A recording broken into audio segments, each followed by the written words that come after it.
You're watching Defense Dynamics and I'm Danveer Singh from New Delhi.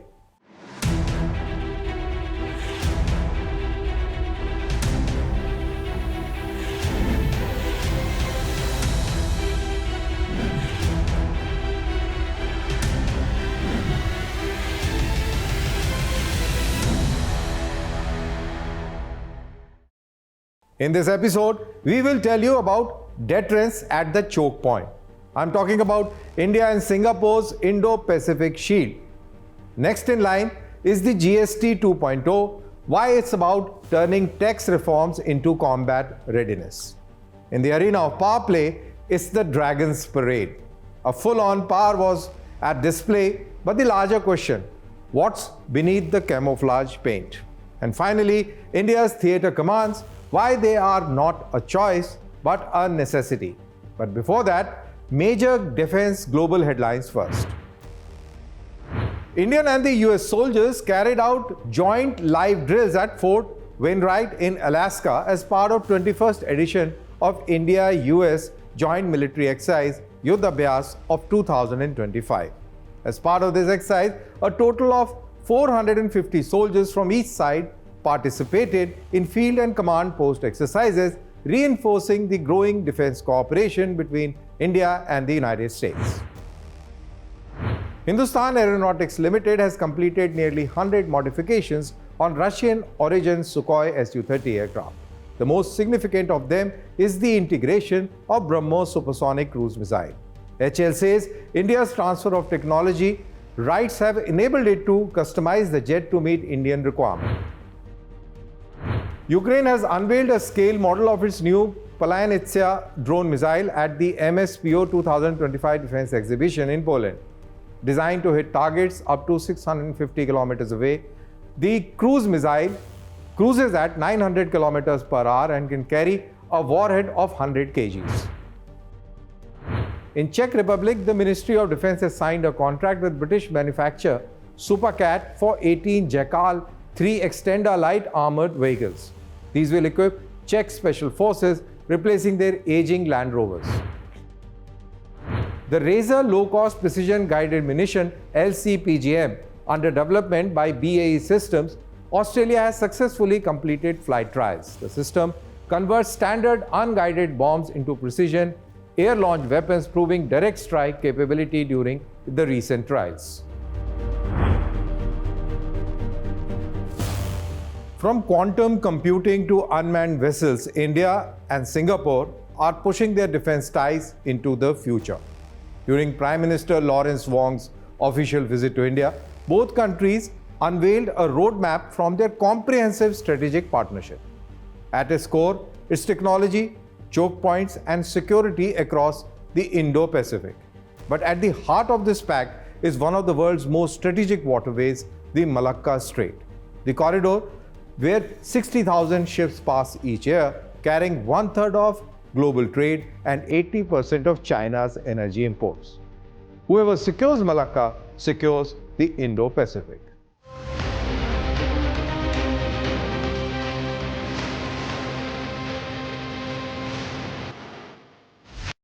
Singapore has long been the gatekeeper of the Malacca Strait, a stretch just 1.7 nautical miles wide at its narrowest point.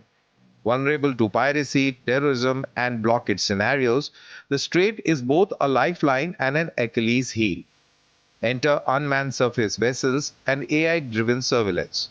Singapore's drone motherships are designed to deploy swarms of autonomous boats, creating a digital shield across the choke point.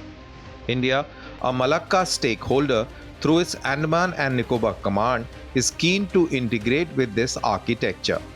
For Delhi, Malacca isn't just a trade route, it's a front line of maritime deterrence against China's expanding PLA navy. So why Malacca matters? It is the energy lifeline to China, global trade artery, piracy and terror hotbed, and hence a strategic choke point leverage for India. For Beijing, Malacca is the Malacca dilemma, a potential choke point that India, Singapore and Quad navies could monitor or even interdict in a crisis. That's why India and Singapore pact is about more than technology. It's about reshaping the balance of power in the Indo-Pacific. Now let's try and understand why Strait of Malacca is important to the world, to the Chinese and to the Indians. This is Strait of Malacca. As you can see with the red line, it is strategically the most crucial waterway. It is 1.7 nautical miles wide at the narrowest point. It transports around 60,000 sea vessels per annum, and that caters for 1/3 of the global trade. So that's why it's so important for the world. And for the Chinese, since 80% of the Chinese trade passes through this Strait of Malacca, this line that depicts that sea lane. Now, why it matters for India? Let's try and look at that. For us also, trade, energy and security is linked to Strait of Malacca. India and Singapore have technical convergence over there, as recently in the recent pact that has happened between the two countries, and the power balance in Indo-Pacific region can be manipulated from this region. Strategic leverage for India, hence, because we can impact or we can affect the leverage of the Indo-Pacific from this area, and that is why India is also the frontline deterrence, maritime deterrence, as far as Strait of Malacca, Indo-Pacific region is concerned. This whole of the region, this is the key, and India holds the key because it's the dominant naval power in whole of this region. Let's try and understand the strategic relevance of Strait of Malacca and what options do the Chinese have. To understand that, let's look at this wall, and I'll just explain to you. We can see India right there. Thereafter, Bay of Bengal, and this dotted line which comes through from this particular area is Strait of Malacca. Up north is Malaysia, down south is Indonesia, and we have Singapore right here where my finger is resting, and this is South China Sea. If in case of hostilities wherein the rest of the countries try to counter the Chinese hegemony, and India, as I said, is the frontline deterrence to balance of power in this region of Indo-Pacific, and once the decision is taken to apply force and stop the Strait of Malacca, the Indian Navy swings into action. So once the Strait of Malacca is choked by the Indian Navy and the Singapore Navy, then Chinese have an option. They can use the Sunda Strait, but there is a problem.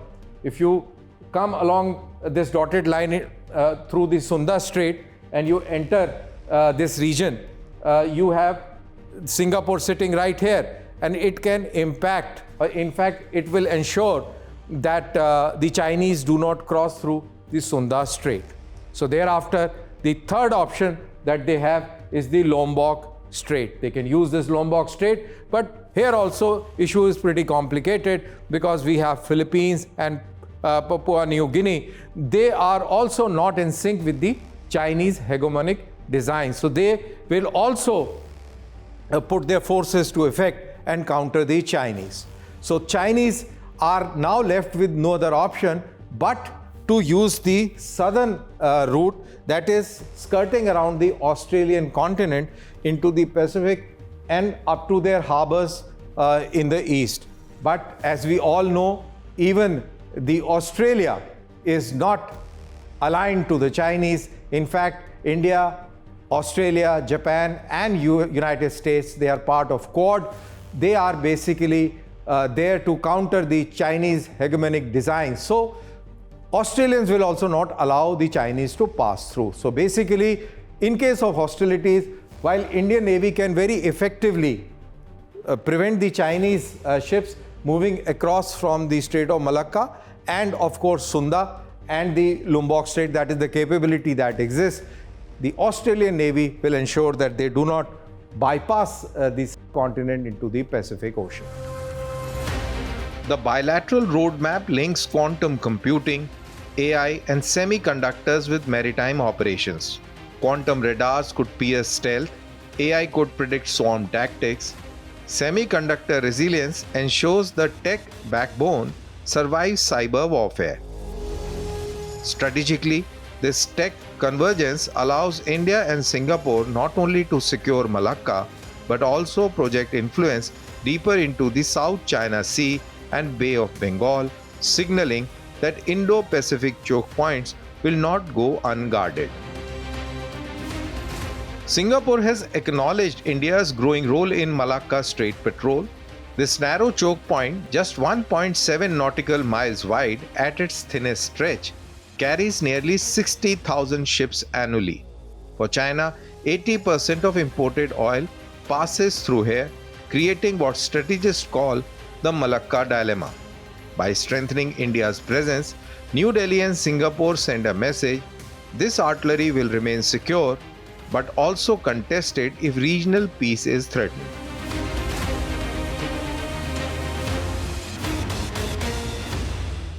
From unmanned warships to quantum defenses, India and Singapore are laying the groundwork for new maritime order. At the center of it lies the Malacca Strait, narrow in width but immense in its power to shape Indo-Pacific balance. Minus 30 degrees, frozen winds cutting through Siachen. A soldier presses the starter on the generator and prays that it comes alive. For years, hidden taxes meant even simple spares, a radio battery, a drone rotor, a tank gear, would cost more than what they should. That meant fewer supplies at the post and thinner margins of survival on the frontier. But now, a quiet reform in Delhi is echoing all the way to these icy ridges. The GST Council's decision of September 3rd slashes taxes on defense hardware, drones, radio spares, and even rifles, down to 0 or just 5%. So let's decode how this fiscal reform is transforming combat readiness and why it matters as much for a soldier's morale in Jaisalmer as it does for deterrence in Ladakh.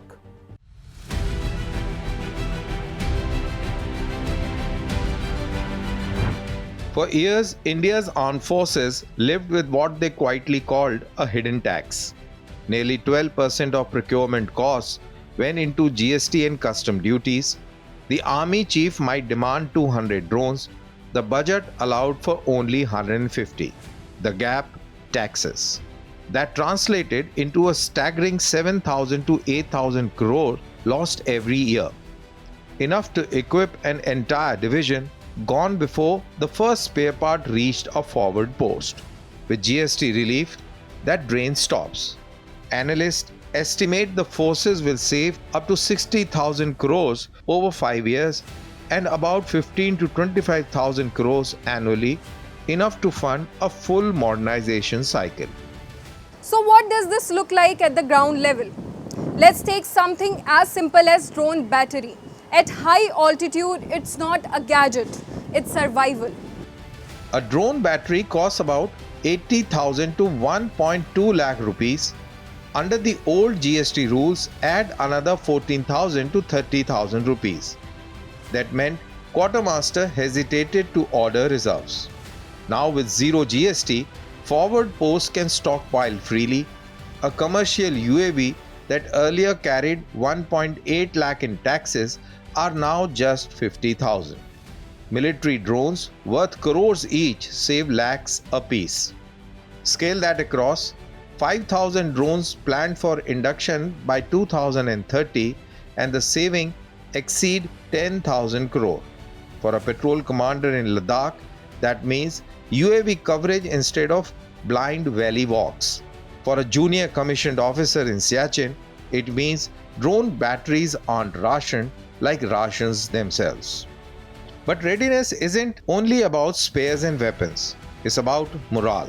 This year, 1.47 lakh crores goes into salaries and pension.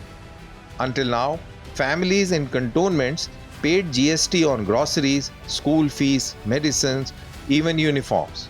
That bite was invisible but real. With GST rationalization, households stretch their rupees further. A sepoy's family doesn't delay buying appliances. A veteran in Jaipur finds his medicine lighter on the wallet. Local markets in Jalandhar, Pune and Ambala revive as defense families spend more. For widows and dependents, it's dignity and security. For soldiers at the border, it's peace of mind that the home is taken care of. When families feel secure, soldiers can fight with complete focus. That's why both the army chiefs and the CDS have welcomed this reform, as it directly strengthens preparedness on the front lines. In April and July, the Army Chief called for highest operational preparedness. The CDS highlighted new BRO roads and bridges, but what use our roads without equipment to move forward? Now with GST relief, Western formations can induct more tanks, artillery and surveillance gear. Northern formations can field drones, night vision goggles and high-altitude logistic vehicles.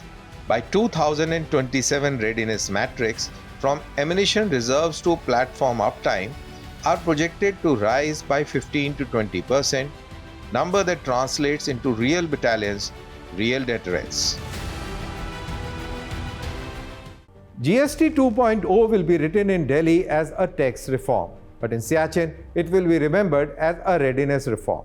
It means rifles with spares, drones with charged batteries, radios that don't fall silent. And in Jodhpur or Trivandrum, it would be remembered as a morale reform. Families that feel secure, veterans who feel valued, cantonments that thrive. Because at the end of the day, national security is not just about tanks and missiles, it's about the confidence of a soldier on the ridge. And the comfort of his family way back home, that's the real dividend of GST 2.0.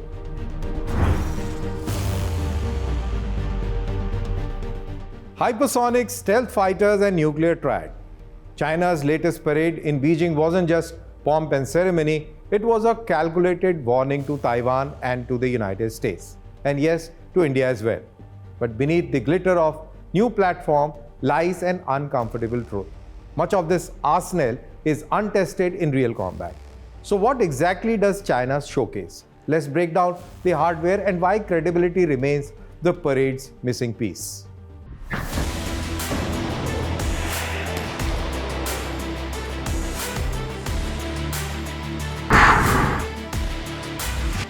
Front and center, the DF-17 hypersonic glide vehicle capable of maneuvering at speeds above Mach 5. Behind it, DF-5C intercontinental ballistic missile, part of China's expanding nuclear triad. And in the skies, J-20 stealth fighter, Beijing's answer to America's F-35.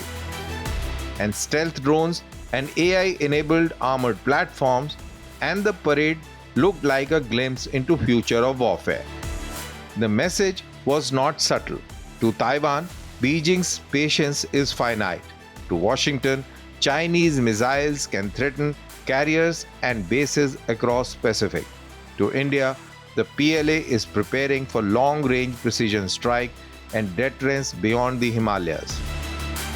This was a strategic theater designed to intimidate.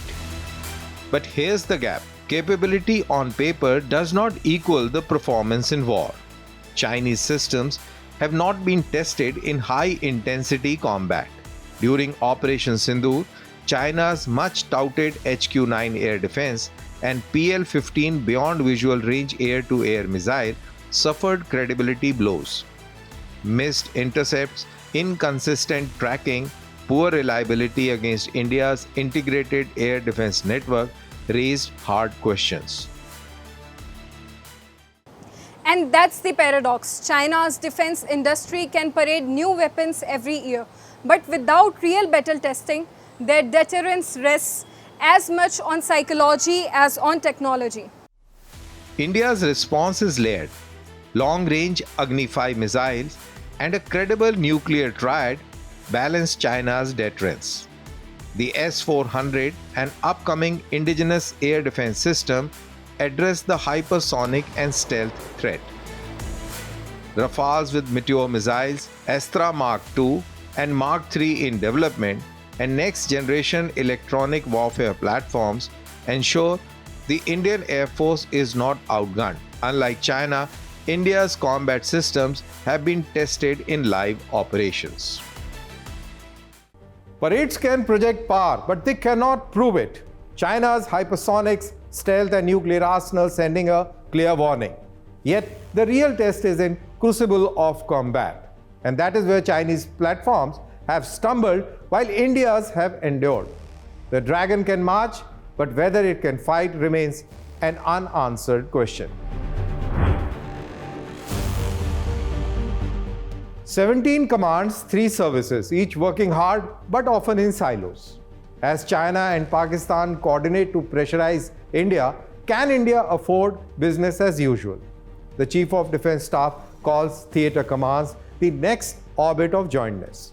Critics, especially in the Indian Air Force, have their doubts. But make no mistake, theaterization is not a choice, it's a strategic necessity.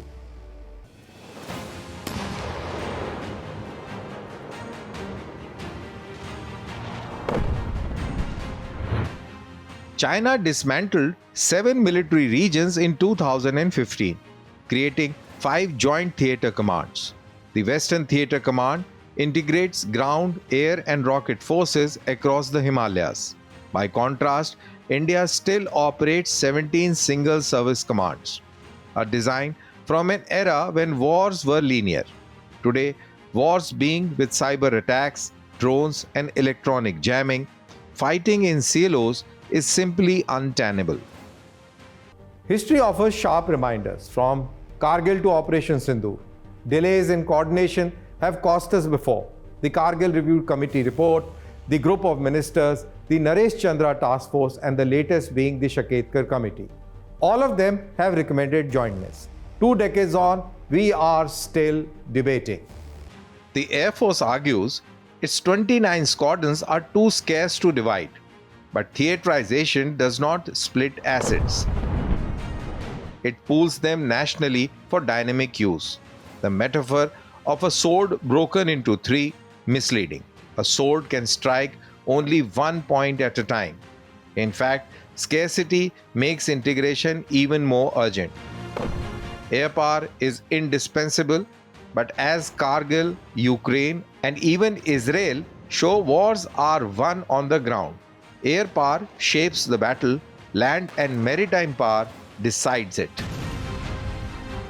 Beyond war fighting, theaterization is an economic imperative. India's budget strains leave little room for duplication across 17 commands.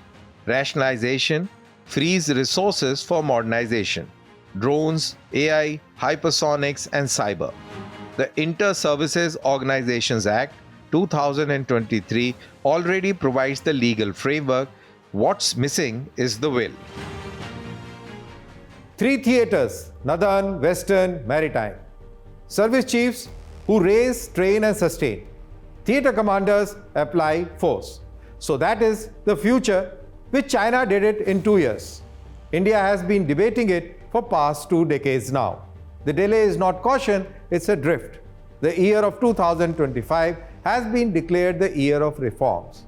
If it is so, to mean anything, theaterization is a must and should be at its core, because wars are won by joint forces and not by silos. The time to act is now.